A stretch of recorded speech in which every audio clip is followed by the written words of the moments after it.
Petrol pump, CNG station এবং LPG যে স্টেশনগুলো আছে, এই গতকালকের ধর্মঘটের কারণে খুব জনদুর্ভোগ এবং জনগণের মধ্যে খুব হতাশার সৃষ্টি হয়েছে। আজকে সকালে যখন কোর্টে আসি, তখন চৌকিদিঘি পাম্প, আম্বরখানা পাম্প সিলেটের এবং সুবিধবাজারের সিএনজি পাম্প, পাঠানটুলার পাম্প, প্রতিটা পাম্পেই তেলের জন্য আমি যেমন গিয়েছি, আমার মতো অনেক লোকজন তেলের জন্য গিয়েছেন এবং অনেক শত শত গাড়ি ওইখানে দাঁড়িয়েছিল, অপেক্ষমান ছিল জ্বালানি সংগ্রহ করার জন্য। কিন্তু এই ধর্মঘট এই কারণে এই নাগরিক সেবাটা বিচ্ছিন্ন হচ্ছে এবং বিঘ্নিত হচ্ছে। সর্বশেষ ভুক্তভোগী হচ্ছে জনগণ।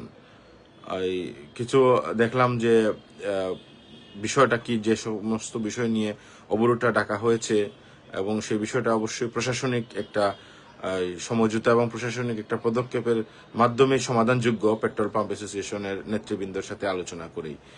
এখন আশা করব যে পেট্রোল পাম্প অ্যাসোসিয়েশনের নেতৃবৃন্দ এবং পেট্রোল পাম্প মালিকগণ গণপ্রজাতন্ত্রী বাংলাদেশ সরকারের সাথে আলোচনা করে আপনাদের দাবি দেওয়াটা অতি দ্রুত মিটিয়ে নিয়ে এবং সরকার কর্তৃপক্ষ অতি দ্রুত যদি উনাদেরকে সন্তুষ্ট করে, যেভাবে উনারা সন্তুষ্ট হন এবং উনাদের দাবি দেওয়ার প্রতি সম্মান প্রদর্শন করেই এবং জনগণের যে সার্ভিসটা পাবে আপনাদের কাছ থেকে, আর জনগণ যে সেবাটা পাবে, আসলে আপনারা পেট্রোল পাম্প এবং এই পাম্পের সাথে সিএনজি পাম্প সহ অন্যান্য সেবা খাতের সাথে আপনারা জড়িত আছেন। আসলে এটা একটা ব্যবসার সাথে সাথে একটা সোয়াবও। আমি দেখছি অনেক লোকজন গাড়ি টেলিয়ে নিয়ে আসছে, অনেক বাইকের তেল নাই, অফিসে যাবে, কেউ দূর দূরান্তে যাবে, কোনো ধরনের কোনো সাপোর্ট নেই। অনেক লোকজন আছেন যারা সামাজিক যোগাযোগ মাধ্যম ব্যবহার করেন না, সাধারণ জনগণ, সাধারণ মানুষ, সিএনজি মানুষ যারা আছেন, যে একটা টিপ দিলে, গাড়ির একটা টিপ দিলে হয়তো ওনারা কিছু রোজগার করে পরিবারটা চালাতে পারবেন, সেটা থেকে অনেকেই বঞ্চিত হচ্ছেন। অনেকে বাটন ফোন ইউজ করেন, অনেক ড্রাইভাররা আছেন যারা হয়তো টিপ রেখেছিলেন, কিন্তু দেখা যাচ্ছে যে ভাড়ায় চালিত যারা আছেন তারা অনেক সংকটের মধ্যে পড়েছেন আর কি, যে নাগরিক সুযোগ সুবিধাটা আসলে খুবই বঞ্চিত এবং খুবই বিঘ্নিত হচ্ছে।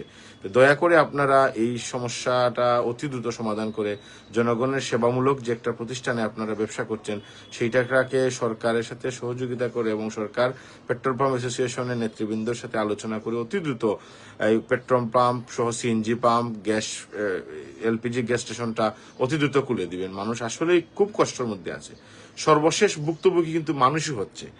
ওই ধরেন এই আমাদের গ্রামের বা সিলেটি ভাষায় একটা কথা আছে যে ফাটা হুতাইলের ঘষাঘষি মরিচের কাজ শেষ আর কি।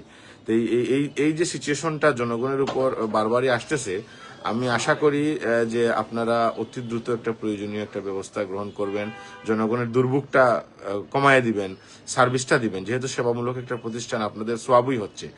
এই জনগণকে যে সমস্ত সেবা খাত আছে, সেবা খাতে নিয়োজিত প্রতিটা মানুষ, সে ব্যবসায়ী হোক, সে কর্মজীবী হোক, সে সরকারি চাকরিজীবী হোক, কিংবা সে একটা সার্ভিসম্যানই হোক, অথবা অন্য কোনো ব্যক্তি হোক যে এইটার সাথে সম্পৃক্ত ডাইরেক্টলি বা ইনডাইরেক্টলি, জনগণ যদি সেবা পায় তাহলে ইনশাআল্লাহ আল্লাহ রব্বুল আলমিন আপনাদেরকে উত্তম প্রতিদান দান করবেন। আর জনগণও আপনাদের জন্য দোয়া করবে। আশা করি আপনারা অতি দ্রুত এই নিষেধাজ্ঞাটা প্রত্যাহার করবেন, আপনাদের ধর্মঘটটা প্রত্যাহার করবেন, করে মানুষের সেবাটা দ্রুত মানুষের কাছে পৌঁছে দিবেন। দয়া করে আপনারা মানুষকে কষ্ট দিয়েন না। মানুষকে কষ্ট দিলে মানুষের দেহ এবং মন থেকে, আত্মা থেকে মানুষ বদদোয়া দিয়ে দেয় এবং সেই বদদোয়ার কারণে অনেক ক্ষতি হয়। যে অবস্থানে আছেন, যাদের জন্যই আজকের এই পরিস্থিতিটা সৃষ্টি হোক না কেন, যারাই ক্ষতিগ্রস্ত হচ্ছেন, এই বদদোয়াটাও কিন্তু আপনাদেরই লাগবে। আল্লাহর তরফ থেকে কিন্তু ন্যায় বিচার সবসময় হয়। ন্যায় বিচার যে হয় না তা কিন্তু না, আল্লাহর বিচার কিন্তু উত্তম বিচার হয়। আশা করব আপনাদেরকে দয়া করে আপনারা প্রত্যাহারটা করে দেন, প্লিজ, দয়া করে। খুব অসহায়ের মধ্যে আছে। আমি দেখলাম যে চুয়াট্টা স্ট্যান্ডে অনেক গাড়ি আছে, তারা অনেকে কথাবার্তা, ঈদগাহ স্ট্যান্ডে, সুবিধবাজার স্ট্যান্ডে অনেকেই টিপ নিয়ে যেতে চাইছিলেন বিভিন্ন জায়গাতে, কিন্তু জ্বালানি সরবরাহ না থাকার কারণে ওনাদেরকে টিপটা ক্যান্সেল করতে হচ্ছে।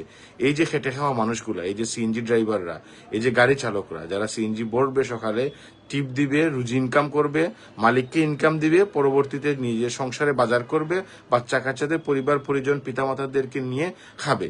এইটা থেকে আল্লাহর রাস্তায় আপনারা জনগণকে বঞ্চিত করেন না। সবকিছুর পরেই দেখা যাচ্ছে যে কিছুই হোক না কেন, সাধারণ মানুষ আসলে ভুক্তভোগী হচ্ছে।